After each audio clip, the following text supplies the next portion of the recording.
I married Eric after we'd been together a little over 2 years, and for a long time I truly believed I'd chosen well. We moved into a small duplex that felt perfect for starting a life together. With a wide kitchen that caught the afternoon light and a backyard where I planted tomatoes and peppers every spring. Eric worked from home as a consultant, and I had my job at the veterinary clinic downtown. We split bills evenly, rotated cooking nights, and settled into what looked from the outside like a calm, adult partnership. For the first few months of marriage, I was happy in a quiet, unremarkable way. The kind of happiness you don't question because nothing feels wrong yet. That illusion cracked one afternoon at the grocery store. I picked up a jar of pasta sauce without thinking, the store brand instead of the one Eric preferred. Before I could even register his reaction, he snatched it from my hand and slammed it back onto the shelf. The glass made this sharp, alarming sound, and when I looked closer, I saw a hairline crack spreading across the jar. A store employee nearby froze, staring at us like he wasn't sure if he should intervene. Eric muttered something about too much sugar and walked away as if nothing had happened. I stood there stunned, then put the sauce back in the cart anyway because we needed it for dinner.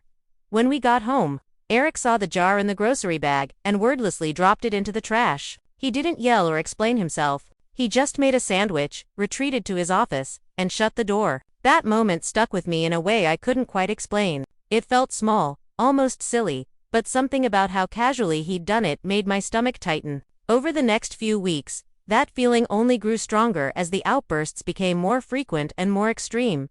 If I bought the wrong coffee creamer, he'd dump the entire bottle down the sink while I watched. If I forgot to record one of his shows, he'd unplug the television and haul it into the garage. When dinner wasn't ready at the exact time he expected, he'd pull every pot and pan from the cabinets and stack them loudly on the counter like a punishment. Each incident ended the same way. He'd storm off to his office, slam the door, and an hour later emerge, acting perfectly normal. Asking what was for dinner or if I wanted to watch a movie. When I tried to bring up what he'd done, he'd tell me I was overreacting, that I was too sensitive, that I was making something out of nothing.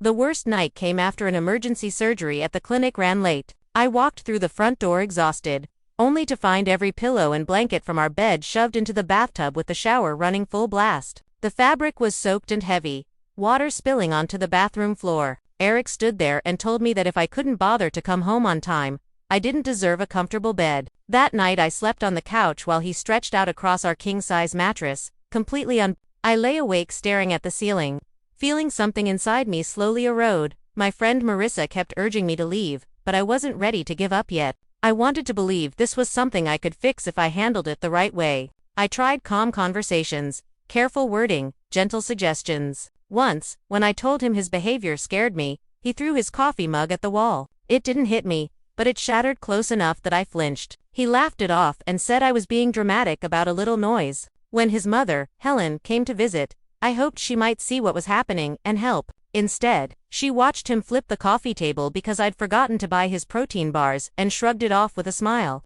saying boys would be boys. She told me her own husband used to break plates when he was stressed and that it was my job to keep Eric happy.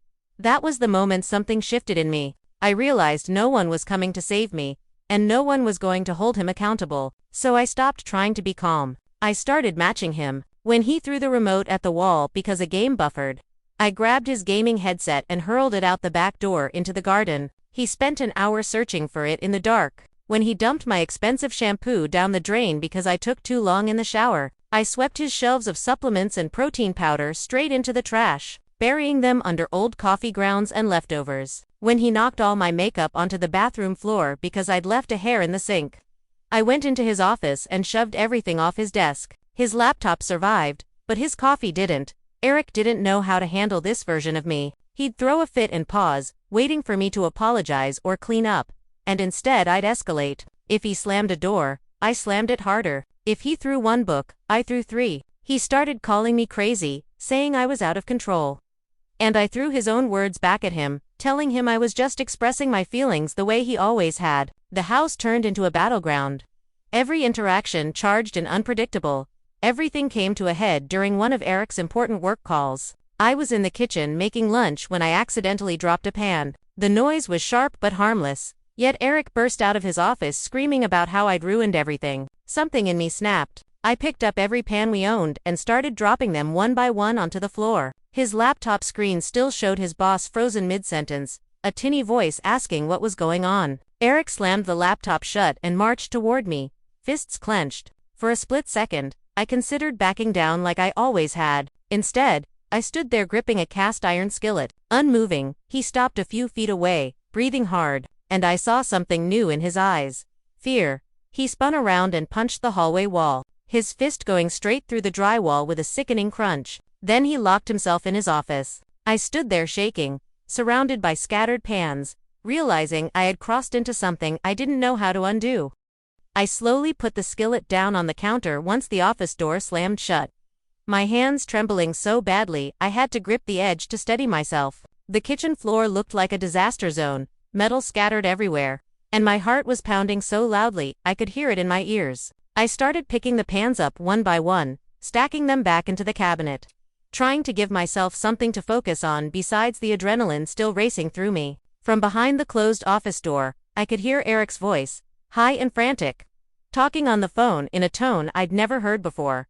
Curiosity pulled me closer, despite myself. I pressed my ear to the door and realized he was talking to his mother. He kept saying I'd lost my mind, that I'd sabotaged his work call on purpose, that he didn't know how to deal with me anymore. Hearing him describe me like that made my stomach drop. I stepped back and went to sit on the couch, suddenly exhausted in a way that felt bone deep. I grabbed my phone and opened my photo gallery, scrolling through images I'd taken over the past few months without really thinking about why. There was the cracked pasta sauce jar from the grocery store, the soaked bedding piled in the bathtub, my makeup scattered across the bathroom floor, the dent in the wall from the coffee mug, the broken TV remote, my empty shampoo bottle sitting in the sink. Seeing them all together felt surreal, like I was looking at evidence from someone else's life. I hadn't planned to document anything, but there it was.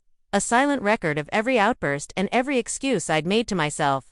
Less than an hour later, I heard a key in the front door. Eric must have given his mother a copy without asking me, because Helen walked straight in like she owned the place. She didn't knock or greet me, just marched into the living room and planted herself in front of me with her hands on her hips. She launched into a lecture about respect and responsibility, about how a wife should create a calm environment so her husband could focus on his career. She talked about Eric's important work and how my behavior was putting his future at risk. I didn't interrupt her. I just unlocked my phone and started showing her the photos, one after another, without saying a word. The cracked jar, the drenched bedding, the wall damage, the empty bottles. Her voice trailed off as she looked, her expression tightening with each swipe. When I finished, she handed my phone back and said we both needed to grow up, as if we were equally responsible for the chaos. That dismissal hurt more than her initial lecture. Eric came out of his office looking rumpled and tense, and the two of them went into the kitchen to talk. The duplex was small enough that I could hear most of it. Helen told him he needed to handle his wife, those exact words making my skin crawl. Eric complained that I'd changed, that I used to be easygoing, that now I was impossible. He never mentioned his own behavior, never acknowledged the months of tantrums that had come before I fought back. Helen talked about compromise, then added that sometimes men had to be firm with their wives. I sat there gripping the couch cushion, feeling sick. After she left, Eric sat on the opposite end of the couch from me. We didn't speak. Minutes turned into hours, the silence heavy and oppressive. I stared at the hole in the wall, thinking about how we'd have to fix it before the landlord noticed. About the money we'd wasted replacing broken things. About how tired I was of living like this. That night, Eric took a pillow and blanket and slept in his office. I lay in bed staring at the ceiling, realizing that matching his behavior hadn't fixed anything. It had just turned our home into a war zone. The next morning, the smell of coffee woke me. I walked into the kitchen to find Eric smiling too brightly, asking what I wanted for breakfast, in a cheerful voice that felt completely wrong. I told him we needed to talk about the fighting, about his mother walking in uninvited. His smile widened and he said there was nothing to talk about if I'd just stop overreacting. Something broke inside me then, a quiet, final realization that he truly believed none of this was his fault. I went to work and tried to pretend everything was normal, but my coworker Jenna took one look at my face and knew it wasn't.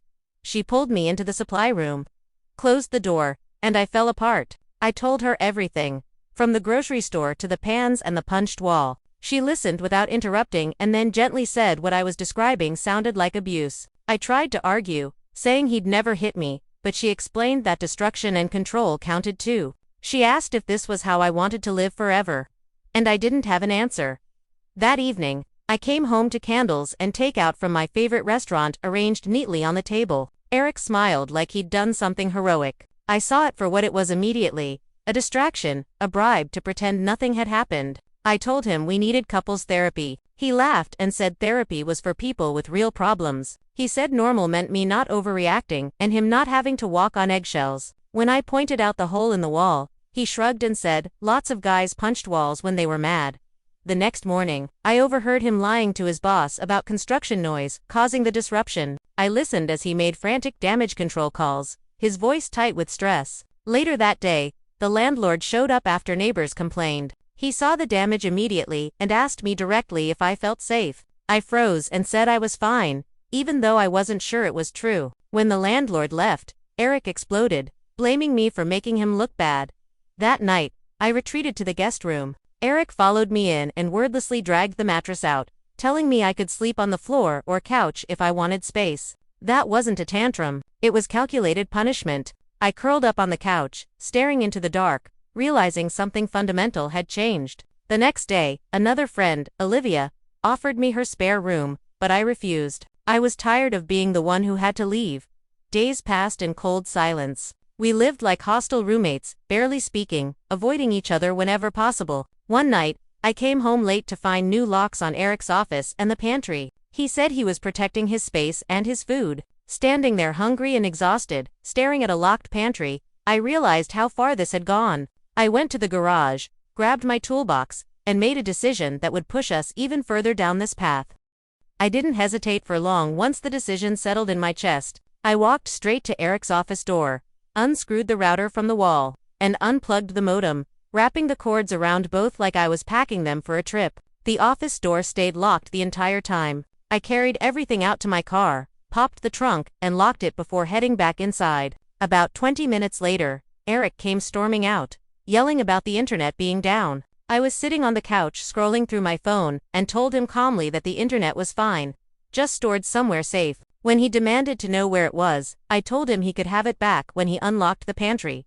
His face flushed red as he paced the living room, muttering under his breath. Then he pulled out his phone, turned on his hotspot, and connected his laptop, giving me a smug look before retreating back to his office. I ordered pizza on my phone since I couldn't access any of our food. The next morning, he was already on a video call when I left for work, sounding overly professional and strained. That evening, I noticed him repeatedly checking his phone, scowling, and going back into his office. Finally, he knocked on the wall and asked where the router was. I reminded him about the pantry lock. He said that was different because the food was his. I told him the internet was mine since I paid half the bill. He slammed the door again. The following day, a package appeared on the porch. Eric snatched it up before I could even reach the door and disappeared into his office. An hour later, our Wi-Fi network vanished, replaced by a new one named after him and locked with a password. I couldn't connect. At work, during lunch, my coworker Jenna noticed I was using my phone's data and asked why. When I explained the separate internet situation, she went quiet, then told me gently that this wasn't normal and that I didn't have to live like this. I brushed her off, insisting I wasn't letting him control me anymore. But her words stuck. Eric's work started slipping. I overheard tense phone calls through his office door, promises he couldn't quite keep. One afternoon, he came out furious, shouting that his boss had warned him about his performance. He blamed me for making his home life so stressful he couldn't focus. I pointed out that no one had forced him to turn our marriage into a series of revenge tactics. He hurled his briefcase across the room, denting the wall near the old hole. Papers scattered everywhere. 10 minutes later, there was a knock at the door. It was the landlord again, clipboard in hand, his expression hard. He said there'd been another noise complaint and he was done issuing warnings. He handed us a formal notice stating that any further disturbances or damage would lead to eviction. We both signed it in silence. After he left, Eric went back to his office without a word. I stared at the walls, the dents, the scattered papers, and felt completely drained. I grabbed my keys and sat in my car for over an hour, unable to make myself go back inside. That night, I called my friend Olivia and told her everything. She suggested I talk to a lawyer, just to understand my options. The next day during lunch, I looked up divorce attorneys and scheduled a consultation, telling myself I was only gathering information. Sitting in that office a few days later, Listening to the attorney explain that destruction and control counted as abuse, even without physical violence, felt surreal. I drove home afterward feeling numb, turning the word abuse over in my mind like something fragile and dangerous. When I walked into the duplex, a handyman was patching the hole in the wall. Eric explained he'd hired him to fix everything before the landlord came back. The handyman avoided eye contact, clearly uncomfortable. That evening, Eric spoke to me in a cold, business-like tone about logistics, as if we were co-workers managing a project instead of spouses. At work the next day, Jenna urged me to see a therapist, and later that afternoon I scheduled an appointment, telling the receptionist I had relationship problems, even though that felt like an understatement. The therapist, a calm woman with kind eyes, listened as I laid everything out. She talked about cycles, about how my retaliation was a response to feeling powerless, and how matching Eric's behavior didn't give me strength, it pulled me deeper into harm. I left that session shaken but clearer than I'd felt in months. I kept going twice a week. Slowly, patterns emerged that I couldn't ignore anymore. A few weeks into therapy, Eric's mother called me, furious that I was seeing a therapist. She accused me of trying to tear the family apart. For the first time, I didn't stay quiet. I told her her son had learned his behavior somewhere and maybe she needed to reflect on her role in that. I hung up, shaking but relieved. Eric confronted me about it later, yelling that I'd disrespected his mother. I yelled back that she'd enabled him his entire life. For the first time in weeks, the silence broke into raw shouting. Then, unexpectedly, Eric collapsed onto the floor mid-argument, his anger draining away. He admitted he didn't know how we'd gotten here or how to fix it. He talked about his father, about watching plates shatter and learning that this was how men handled frustration. He said he was scared he'd become exactly like him. I listened, exhausted and sad, and told him I didn't know if our marriage could survive. But it couldn't continue like this. I said I'd consider therapy together if he was serious about changing. To my surprise, he agreed. He found a therapist and made an appointment. We drove separately to the first session, sitting side by side in the waiting room without speaking. The therapist didn't take sides. She talked about mutual retaliation and how it would destroy us if it continued. She gave us strict rules about no destruction, no escalation, and respectful communication. The first week was painfully awkward. We stopped ourselves mid-pattern more than once, catching doors before they slammed, biting back sarcastic comments. The second week was slightly easier. One morning, Eric made coffee for both of us. Another day, I picked up his favorite takeout without being asked. These gestures felt fragile, tentative. Slowly, his work improved, and his boss noticed. One evening, his mother called during dinner, and for the first time, Eric set a boundary with her, telling her to stay out of our marriage if she couldn't be supportive. I sat there stunned, watching him choose something different. Not everything was smooth. One night he forgot to pick up my prescription, and I immediately assumed the worst, ready to fight. Instead, we brought it to therapy. The therapist pointed out how quickly I jumped back into defense mode and how trust needed room to rebuild. It was uncomfortable to hear, but necessary. Over the next few months, we had more good days than bad. Arguments still happened, but they didn't end in destruction. When the landlord came to inspect the duplex before renewing our lease, he seemed surprised by how quiet things had been. He renewed it for another year. That night felt like a strange victory. I told Jenna about our progress over lunch, and she said I seemed lighter. She was right. The constant tension was gone.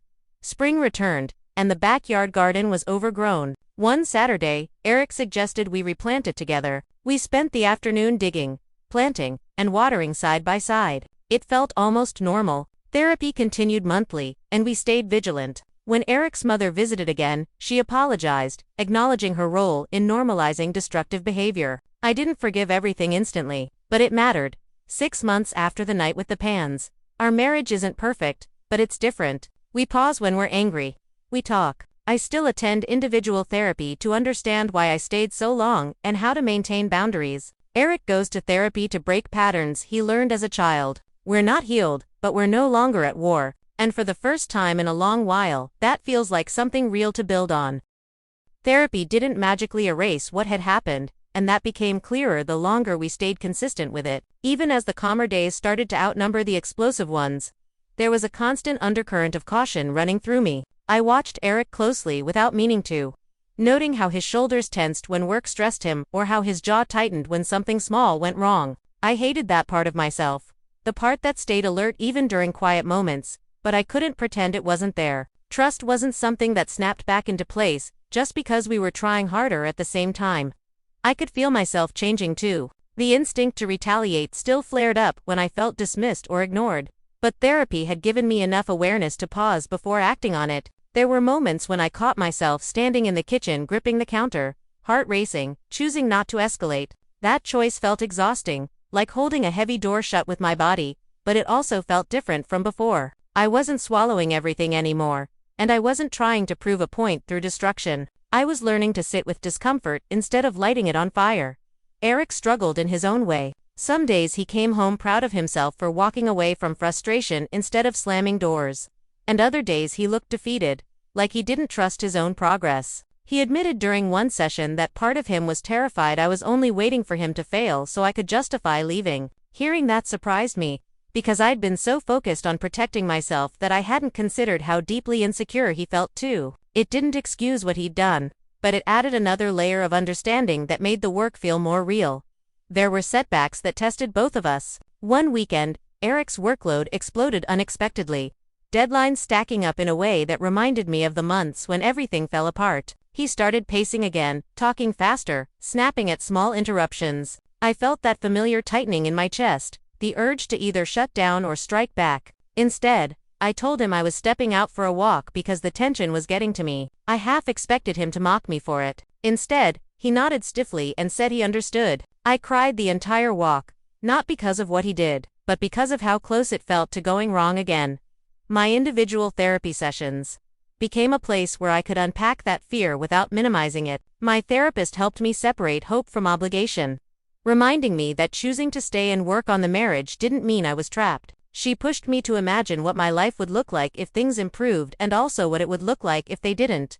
For the first time, I allowed myself to picture a future where I could leave and still be okay. That possibility didn't make me want to run. It made me feel steadier, less desperate to force a good outcome at any cost. Eric noticed the shift in me before I said anything about it. One evening, while we were cleaning up after dinner, he asked if I was planning an exit strategy. The question wasn't accusatory, just anxious. I told him honestly that I was learning how to take care of myself no matter what happened, and that included knowing I had options. He was quiet for a long time after that, then said he was scared, but understood. That conversation felt more intimate than any apology he'd given me before, because it was rooted in honesty instead of fear. As weeks turned into months, the house itself started to feel different. The walls were repaired, the cabinets fixed, and the rooms no longer held that charged silence that made every sound feel like a threat. We rearranged the living room together one afternoon, moving furniture just because we wanted a change, not because something had been thrown or broken. It struck me then how long it had been since we'd done anything purely neutral together. Something that wasn't damage control or emotional labor. Work at the clinic remained my anchor. Being around coworkers who knew parts of what I'd been through without judging me helped ground me in a version of myself that wasn't defined by conflict. Jenna noticed when I laughed more easily and didn't flinch at loud noises anymore. She never pushed for details, just checked in with a look or a quiet comment.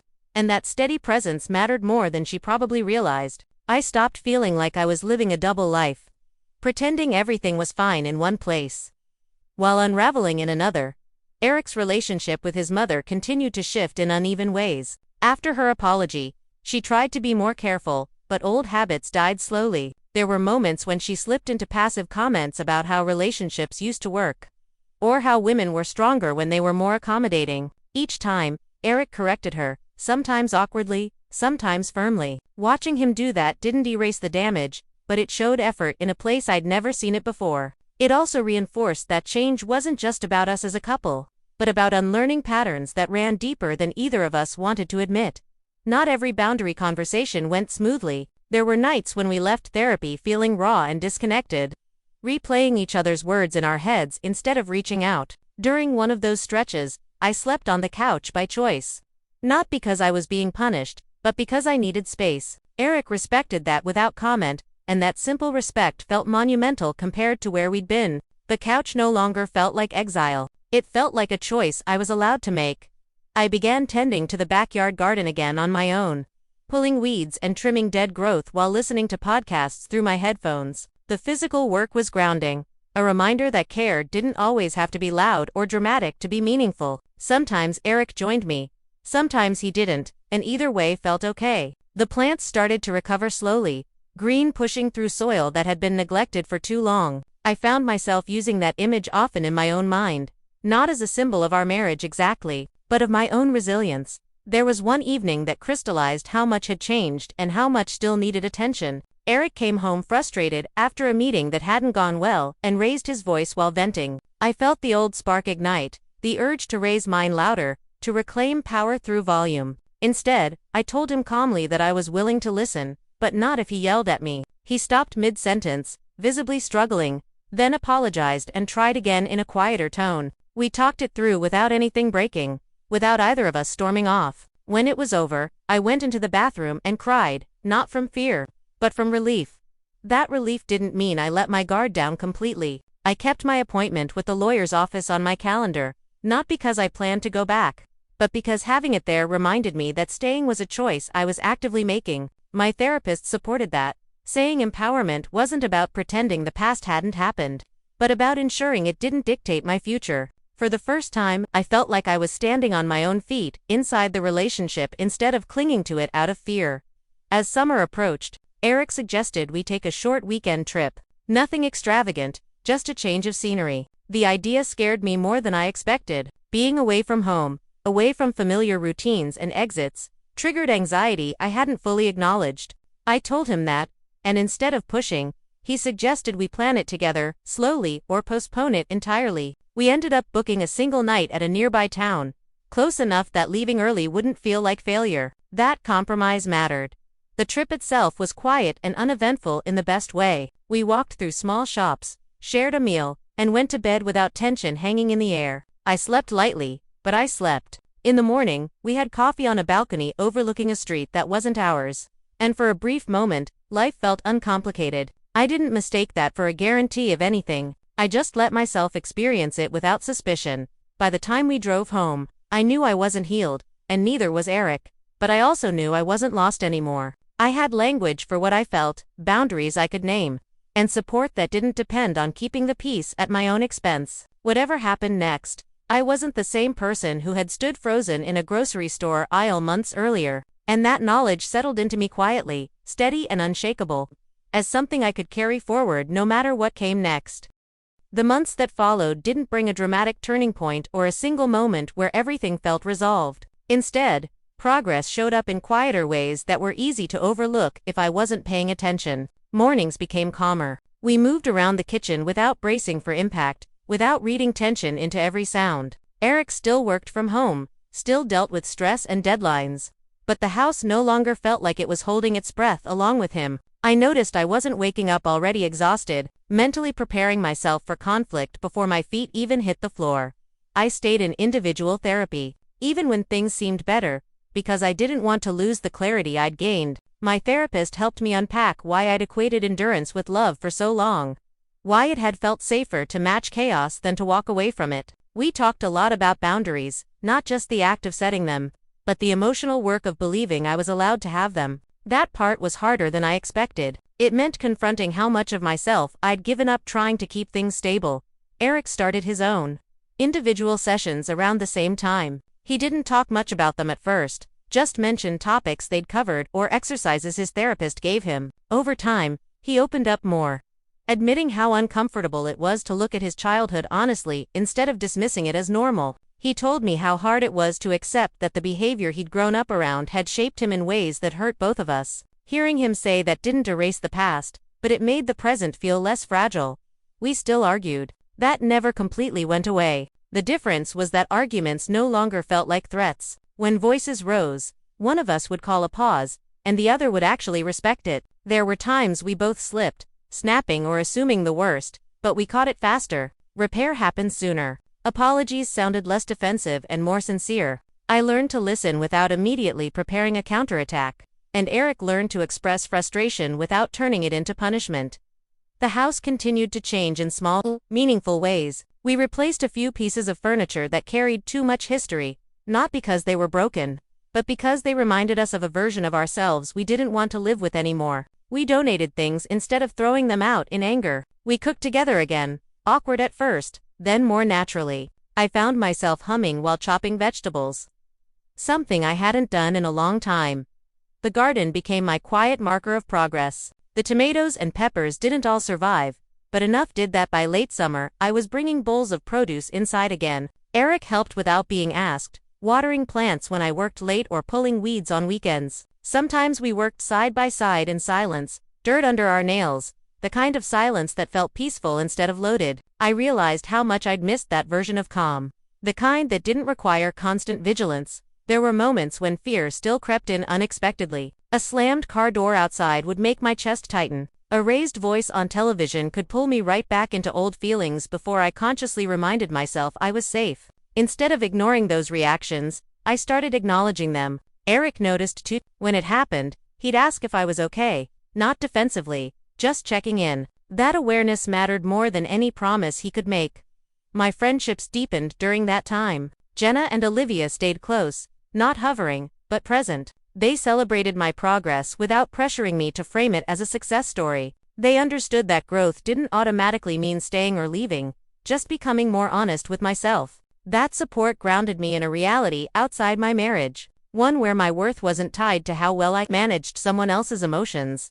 Eric's relationship with his mother settled into something more distant but healthier. He limited contact when conversations turned critical or dismissive, something I never thought I'd see him do. Helen didn't always like it, but she adjusted. The power dynamic shifted subtly, and I could feel the difference in how Eric carried himself afterward. He seemed lighter, less reactive, as if he wasn't constantly bracing for approval or conflict from every direction. There came a night when we talked openly about the possibility that, despite all the work, we might not stay together forever. The conversation wasn't angry or dramatic. It was honest and sad in a way that felt mature instead of destructive. We acknowledged that healing didn't guarantee permanence, and that choosing each other every day still meant accepting uncertainty. Strangely, that talk brought us closer. It removed the pressure to force a perfect outcome and replaced it with mutual respect. I stopped keeping an emotional scorecard. I stopped tracking who was improving faster or who owed whom more patience. That shift didn't come from Eric changing alone, but from me deciding I didn't want to live in constant evaluation mode anymore. I focused on how I felt, how my body responded to my environment, whether I felt safe expressing myself. Those became my metrics instead of promises or plans. One evening, as we cleaned up after dinner, Eric knocked over a glass. It shattered across the kitchen floor. We both froze for a split second, sharing a look that held months of history. Then he exhaled, grabbed the broom, and started sweeping. I laughed softly, not because it was funny, but because the tension broke so cleanly. No anger, no blame, just a mess getting cleaned up. That moment stayed with me more than any big conversation we'd had. I continued therapy not because I was broken, but because I didn't want to forget what I'd learned. My therapist reminded me that growth wasn't about reaching a finish line, but about staying conscious of my choices. She helped me see that standing up for myself didn't have to look like matching someone else's worst behavior. It could be quiet, firm, and grounded. That realization reshaped how I saw strength. Eric and I still attend couples therapy periodically. Not as crisis management, but as maintenance. We check in, recalibrate, and keep ourselves accountable. It isn't romantic or dramatic. It's practical and sometimes uncomfortable, and that's okay. The goal isn't perfection, it's awareness. Looking back now, it's hard to recognize the person I was at the beginning of all this. Standing in a grocery store aisle, startled by a cracked jar, and unsure why it mattered so much. I didn't know then how small moments could signal bigger truths, or how easy it was to normalize behavior that slowly eroded my sense of self. I also didn't know how much strength it would take to stop reacting and start choosing. I don't tell this story as a lesson or a warning, and I don't frame it as a neat success or failure. It's simply where I am now, in a life that feels calmer, more intentional, and more honest than it used to. I know who I am in my own home again. I know what I will and won't accept, and no matter what the future holds, that knowledge belongs to me, steady and earned, something no one can take away.